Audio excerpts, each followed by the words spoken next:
पुणे जिल्ह्यातून सातत्याने गुन्हेगारीच्या बातम्या समोर येत आहेत। पुण्यात 3 तरुणांच्या टोळक्यानं रस्त्यावरून जात असलेल्या एकावर कोयत्याने जीवघेणा हल्ला केल्याची घटना घडली आहे। हल्ल्याचं कारण अस्पष्ट आहे, मात्र ही घटना सीसीटीव्ही मध्ये कैद झाली आहे। पोलिसांकडून 2 जणांना या प्रकरणी अटक करण्यात आली आहे। नरेश तिडंगे असं या हल्ल्यात जखमी झालेल्या व्यक्तीचं नाव आहे। मिळालेल्या माहितीनुसार नरेश तिडंगे हे दानोरी रोड विश्रांतवाडी परिसरात काम करतात। बुधवारी रात्री 8 वाजण्याच्या सुमारास 3 तरुणांनी कोयत्यांनी त्यांना अडवून त्यांच्यावर वार करून त्यांना जीवे मारण्याचा प्रयत्न केला।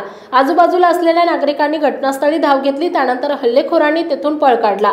मात्र या हल्ल्यामध्ये नरेश जखमी झालेत। या प्रकरणी पोलिसांनी 2 जणांना अटक केली आहे। हे दोघेही जण विश्रांतवाडी परिसरातील असून त्यांचा साथीदार फरार आहे। पोलिसांकडून या प्रकरणी तपास सुरू आहे।